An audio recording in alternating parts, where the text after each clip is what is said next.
নিশ্চয় অবগত আছেন, গতকাল সকালে বগুড়া জেলার খান্দারে জমি জায়গা সংক্রান্ত পূর্ব বিরোধী সূত্র ধরে মারামারিতে হাফেজ মাওলানা সাইফুল ইসলাম নামে এক ব্যক্তি সুবিধাগত আহত হন এবং পরবর্তীতে উন্নত চিকিৎসার জন্য উনি ঢাকায় নিয়ে যাওয়ার পথে মৃত্যুবরণ করেন। এর ধারাবাহিকতায় বগুড়া সদর থানায় গতকালকে একটি মামলা হয়। এই মামলার ভিত্তিতে আমরা অভিযান পরিচালনা করে এই মামলার 2 জন আসামিকে গ্রেপ্তার করতে সক্ষম হই, যার আন্দোলন কার্যক্রম সম্পর্কে এখন আপনাদেরকে আমি ব্রিফ করতে যাচ্ছি। আসসালামু আলাইকুম। র্যাপিড অ্যাকশন ব্যাটালিয়ন প্রতিষ্ঠাকালীন সময় থেকেই দেশের সার্বিক আইন শৃঙ্খলা পরিস্থিতি সমুন্নত রাখার জন্য অপরাধীদেরকে আইনের আওতায় নিয়ে আসার ক্ষেত্রে অগ্রণী ভূমিকা পালন করে যাচ্ছে। সংঘবদ্ধ অপরাধ, ছিনতাই, চাঁদাবাজি,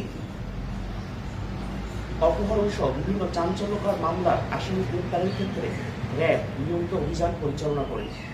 আপনারা সকলে অবগত আছেন যে গত 1 মার্চ 2026 তারিখে ভিকটিম হাফেজ মাওলানা সাইফুল ইসলাম, বয়স 41, পিতা নওশের আলী, শান খান্দার, থানা বগুড়া সদর, জেলা বগুড়া, তার ক্রয়কৃত জমিতে 4 জন রাজমিস্ত্রি নিয়ে সীমানা প্রাচীর তৈরির কাজ করতেছিলেন।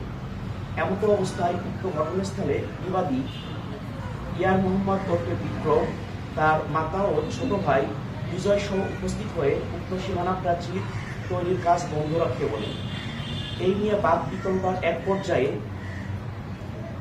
উক্ত মামলার গ্রেপ্তারকৃত 1 নম্বর এজাহার নামীয় আসামি ইয়ার মোহাম্মদ ওরফে বিক্রম, বয়স 32, কোমরতে চাকু বের করে ভিকটিম হাফেজ মাওলানা সাইফুল ইসলামের উপর অতর্কিত হামলা করেন এবং মারাত্মকভাবে জখম করেন। এই ঘটনায় বিক্রমের ছোট ভাই বিজয়ও অংশগ্রহণ করেন এবং তিনি একটি চাইনিজ স্কুটার দিয়ে উক্ত ভিকটিমকে কয়েকবার আঘাত করেন এবং ভিকটিমের একজন সহযোগীকে একটি কোপ মেরে তারা 2 ভাই ঘটনাস্থল থেকে পালিয়ে যান এবং পালিয়ে যাওয়ার সময় ভিকটিম হাফেজ মাওলানা সাইফুল ইসলামের মোটরসাইকেলটি ভাঙচুর করেন। স্থানীয় জনতা তাৎক্ষণিকভাবে হাফেজ মাওলানা সাইফুল ইসলামকে উদ্ধার করে শহীদ জিয়াউর রহমান মেডিকেল কলেজ বগুড়াতে ভর্তি করেন এবং জরুরি বিভাগে তার চিকিৎসা চলমান অবস্থায় তার শারীরিক অবস্থার অবনতি ঘটলে চিকিৎসকগণ ভিকটিমকে উন্নত চিকিৎসার জন্য জাতীয় হৃদরোগ ইনস্টিটিউট ঢাকায় রেফার করেন এবং ভিকটিমকে ঢাকায় নিয়ে যাওয়ার পথে সন্ধ্যা আনুমানিক 1900 ঘটিকায় তিনি মৃত্যুবরণ করেন। পরবর্তীতে ভিকটিমের দুলাভাই মোহাম্মদ আলী আজম বাদী হয়ে বগুড়া জেলার সদর থানায় একটি মামলা দায়ের করেন, যার মামলা নম্বর 9 তারিখ 2রা মার্চ 2026, ধারা 447, 143, 326, 306, 427, 307, 34 এবং পেনাল কোড বাংলাদেশ দণ্ডবিধি 1860।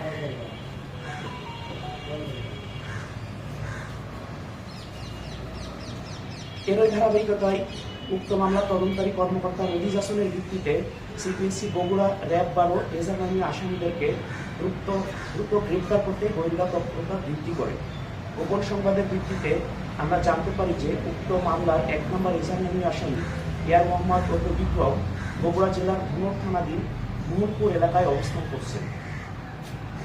উক্ত তথ্যের ভিত্তিতে আমরা আমাদের গোয়েন্দা কার্যক্রম বৃদ্ধি করি এবং র্যাব 12 অধিনায়ক মহোদয়ের দিক নির্দেশনায় 2রা মার্চ ভোর আনুমানিক 3:30 ঘটিকার সময় র্যাব 12 সিপিএসি বগুড়ার একটি চৌকস আভিযানিক দল অভিযান পরিচালনা করে উক্ত মামলার 1 নম্বর আসামি ইয়ার মোহাম্মদ ওরফে বিক্রমকে গ্রেপ্তার করতে সক্ষম হন।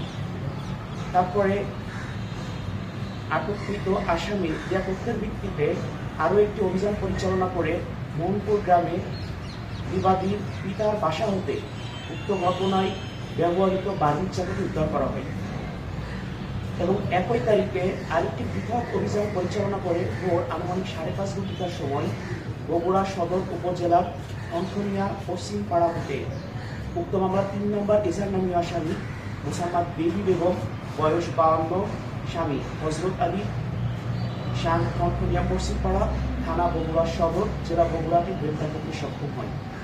গ্রেপ্তারকৃত আসামিদ্বয়কে পরবর্তী আইনানুগ কার্যক্রম গ্রহণের নিমিত্তে বগুড়া সদর থানায় হস্তান্তরের প্রক্রিয়া চলমান। র্যাবের এই ধরনের কার্যক্রম চলমান থাকবে এবং ভবিষ্যতে আরো জোরদার করা হবে। আশা করি আইন শৃঙ্খলা বাহিনীর এই ধরনের তৎপরতা বাংলাদেশকে একটি অপরাধমুক্ত দেশ হিসেবে গড়ে তুলতে সক্ষম হবে। সকলকে ধন্যবাদ। মহোদয়, তো বিবাদী এবং তার বিভিন্ন আত্মীয় স্বজনদের একটি শরিকানা জমি। তো এই জমিটি যখন তার অন্যান্য আত্মীয় স্বজনগণ আমাদের ভিক্টিমের কাছে বিক্রয় করে, তখন থেকে এই জমির সীমানা প্রাচীর নিয়ে আমাদের ভিক্টিম এবং বিবাদীদের ভিতরে খুব আগে থেকেই দ্বন্দ্ব চলে আসছিল। পরবর্তীতে গতকালকে যখন ভিক্টিম সাইফুল ইসলাম সেখানে সীমানা প্রাচীর তৈরির কাজ শুরু করে, তখন বিবাদী গিয়ে বাধা দেয় এবং তারা বলে এখানে এখন সীমানা প্রাচীর তৈরি করা যাবে না। এখানে তো আসলে চাঁদাবাজির কোনো ঘটনা পূর্ব শত্রুতা বা কিছু নয়, শুধুমাত্র জমি জায়গা সংক্রান্ত বিরোধের জের ধরে ঘটনাটি ঘটেছে। আসামি কি স্বীকার করেছে, দায় স্বীকার করেছে? আসামি প্রাথমিক জিজ্ঞাসাবাদে তার ঘটনার সাথে সম্পৃক্ততার ভাবে স্বীকার করেছে। 164 কি আসামির আছে? তথ্য মতেই আমরা উক্ত বালুর চাকরি উদ্ধার করেছি।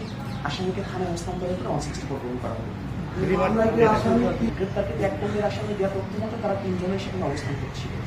আচ্ছা, আরেকটা বিষয়, ওই বিক্রম ওনার কোনো হচ্ছে যে রাজনৈতিক পরিচয় বা পেশাগত পরিচয় দেখি বিক্রমের তেমন কোনো পেশাগত পরিচয় নেই বা ওনার রাজনৈতিকভাবে কোনো পরিচয় নেই। ঠিক আছে, ধন্যবাদ।